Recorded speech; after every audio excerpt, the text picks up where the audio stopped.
Namaskar and welcome back to Media Scan, your weekend dose of headlines, controversies and perspectives. As the nation celebrates the election of the first tribal woman to the highest office, the opposition lies fragmented. Political pundits are hinting at new alignments and churning. We will ask our special panelists about this, but first up, what made news? Droupadi Murmu won a massive victory with more than 64% votes against her rival Yashwant Sinha in the just concluded president elections. The first tribal woman to reach the highest office, she has many other firsts to her credit. The myth of opposition unity was shattered with cross-voting in Murmu's favour across states. And now, Trinamool Congress has broken ranks once more and declared that it will not support the opposition candidate for vice president elections. So, what's really going on? Wait for a discussion in just a few moments. Monsoon session of Parliament commenced this week, but there were stormy scenes with the opposition protesting on various issues including GST and Agnipath. On GST, the government argued that the opposition representatives had not raised any objection in the council deliberations while raising the tax rates. While on Agnipath, the allegation of asking for caste details was pointed out as a decades-old practice. Prime Minister Narendra Modi has cautioned that India is facing a misinformation and disinformation attack and stressed on the need for a whole-of-country approach towards security. PM Modi was discussing the new forms of combat in the changed world scenario. Prime Minister was addressing a seminar on self-reliance in defence. India crossed the global milestone of administering more than 2 billion COVID vaccines earlier this week. With this, more than 97% eligible persons have received their first doses, while 90% have been administered with both the doses. Prime Minister Modi has hailed the doctors, nurses, scientists and everyone associated with a massive vaccination program. Ranil Wickremesinghe has been elected as the new president in crisis-ridden Sri Lanka. Dinesh Gunawardena was appointed the new Prime Minister. However, protesters continue to storm various sites in capital Colombo. As a true neighbour, New Delhi has assured fullest support to Sri Lankans in tiding over their economic crisis.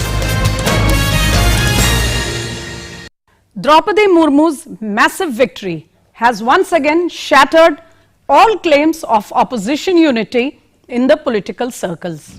The media is abuzz with many details about how Ms. Murmu won her election not only with the support of the NDA parties or even those parties which were outside the NDA fold and had announced their support for Ms. Murmu. In fact, she received a lot of votes from members and legislators of parties who were officially opposed to her candidature and had announced their support for her rival Yashwant Sinha. So under the circumstances, what seems to be the future of opposition unity as far as challenging the regime of Narendra Modi is concerned? At the same time, Trinamool Congress Chief and West Bengal Chief Minister Mamata Banerjee has indicated that they are not inclined to support the candidature of Margaret Alva, the joint opposition candidate who is going to challenge Jagdeep Dhankar. So, are we going to see some reset, some churning in the political circles right after these presidential and the vice president elections as indicated by the commentariat? And what does this mean, or what does it portend politically for the upcoming general election in 2024?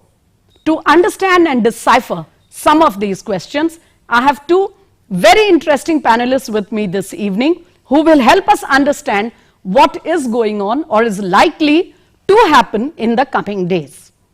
I have here with me Tushar Gupta, senior journalist associated with the Swarajya. You have been reading him regularly on current political issues as well as foreign affairs, also hearing him on television. So welcome back to Media Scan, Tushar Gupta. Thank you so much. Also with me this evening, Shekhar Iyer, former editor, senior journalist, a very seasoned political commentator. He will help us understand what is going on vis-a-vis these elections and post-elections. Welcome back, Shekhar Iyer. Thank you, Smita ji. Thank you very much. And my first question comes to you, Shekhar Iyer.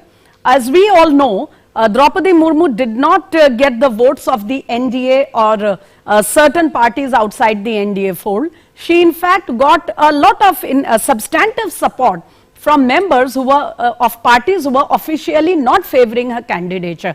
Why or how do you think this happened? And what does it tell us about the status of opposition unity in the country or the non-starter opposition unity?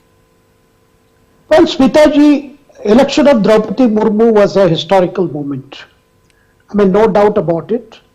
And political parties were caught in a kind of a situation where whether they wanted to be part of that history or they wanted to be seen as on the wrong side of the history. See, that was the dilemma they faced when Prime Minister Modi and the BJP decided that Droupadi Murmu should be the NDA candidate.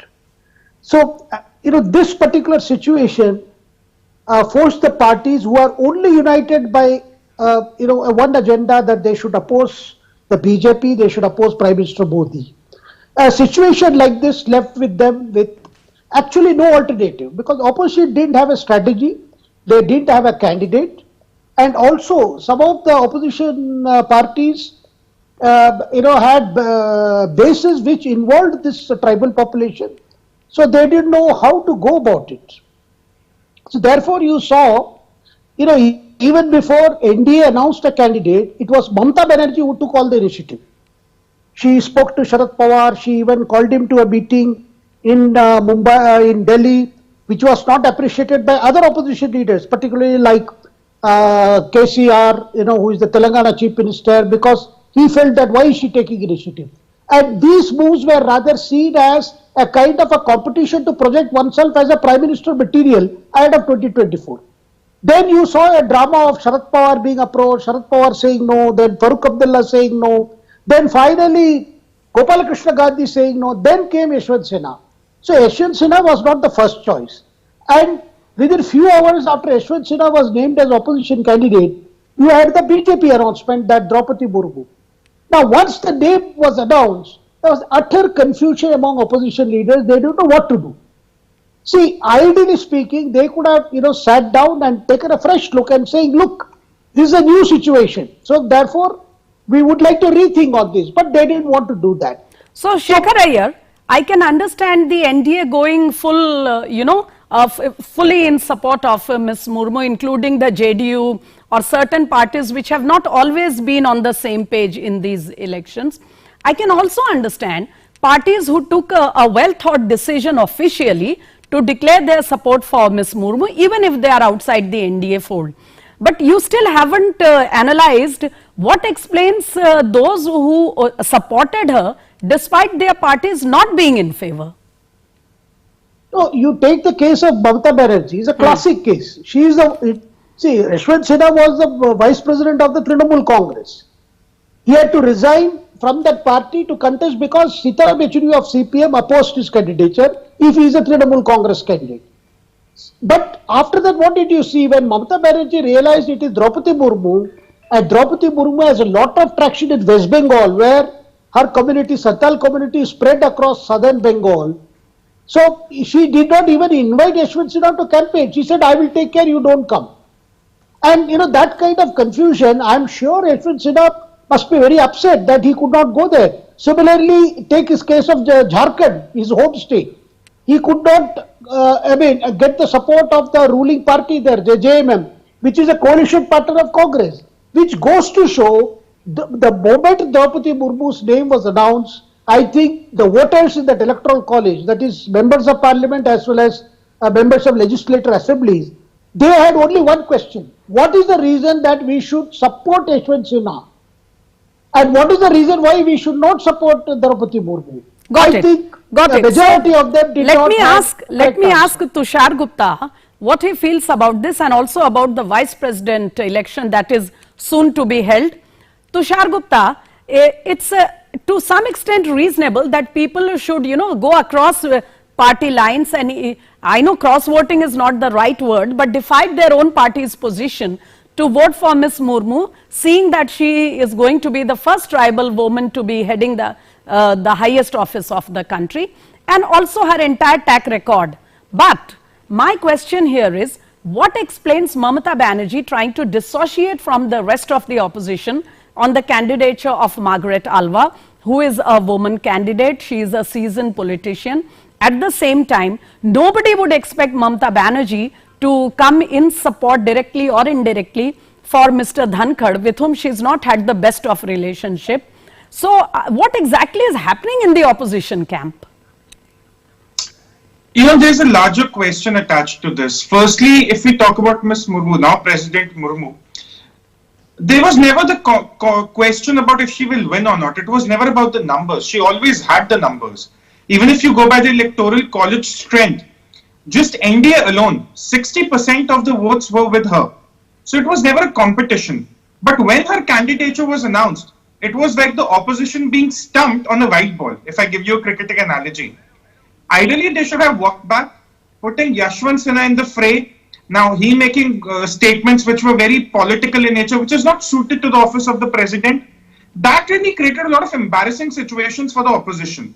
Yashwant Sinha was never going to win. It was very clear when 2 or 3 other leaders turned down the opposition's proposal to be nominated as president, one of them being Farooq Abdullah, for instance. It was very clear that Droupadi Murmu will win. But what Yashwant Sinha did with his candidature was also embarrassing. Now, coming to the second point about the opposition's unity, clearly all is not well between Mamata Banerjee and the Congress party.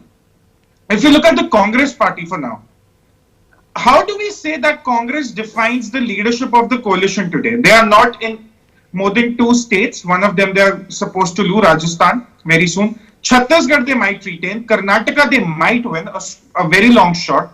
Himachal they don't have a chance as of today. But Mamata Banerjee will also question, why should we allow the Congress to take the lead when it comes to vice presidential candidate of 2024? It's just not about the vice presidential candidate anymore. Smita ji, if I look at the larger question of 24, I've always maintained this in all my write-ups and all my analysis.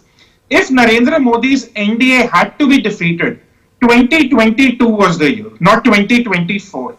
If you cannot defeat Narendra Modi after 2 years of pandemic, after 2 years of economic suffering, after a few quarters of economic contraction, after 2 years of fears and what all we have not seen in those 2020 and 2021.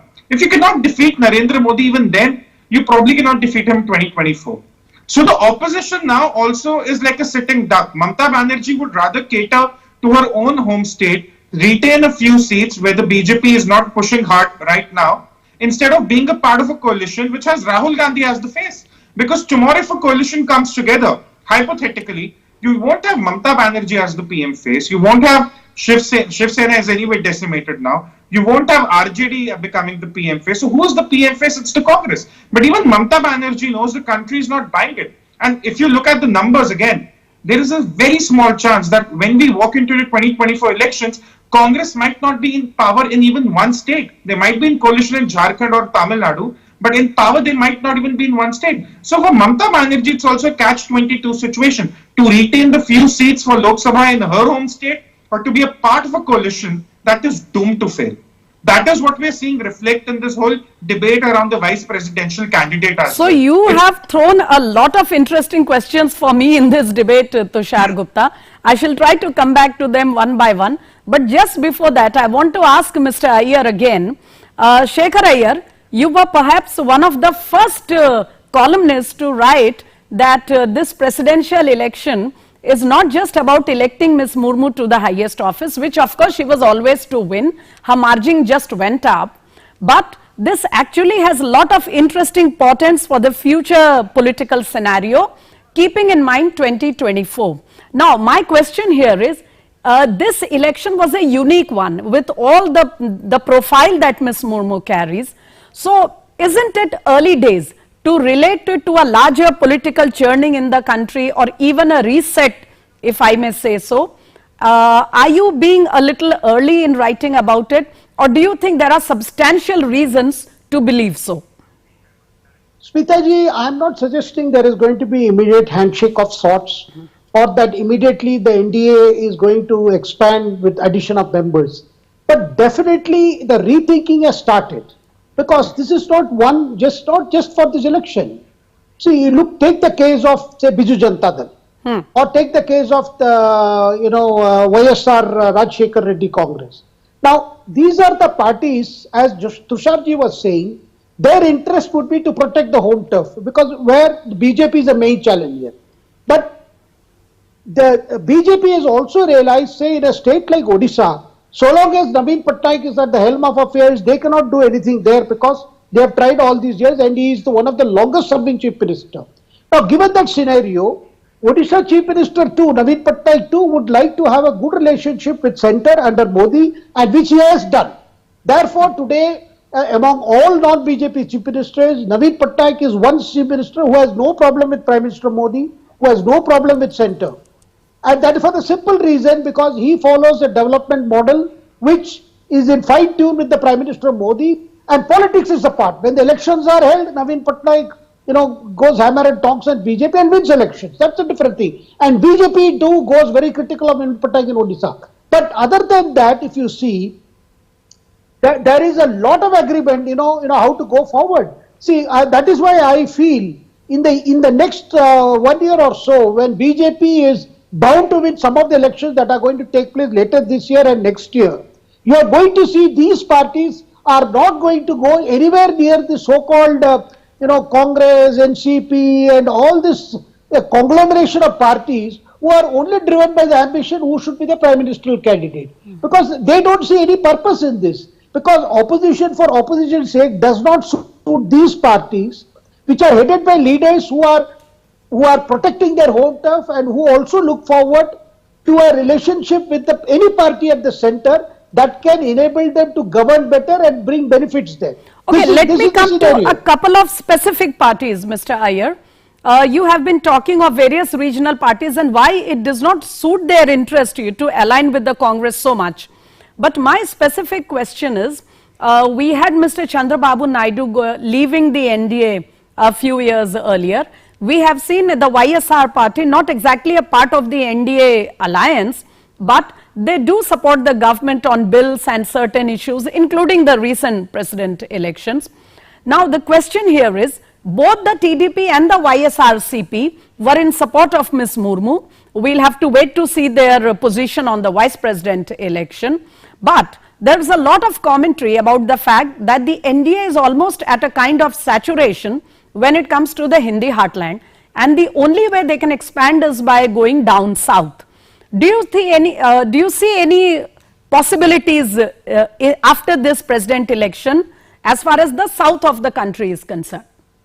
You see, in Telangana, KCR cannot have any kind of understanding, because he has suddenly realized that BJP has emerged as the opposition party in Telangana.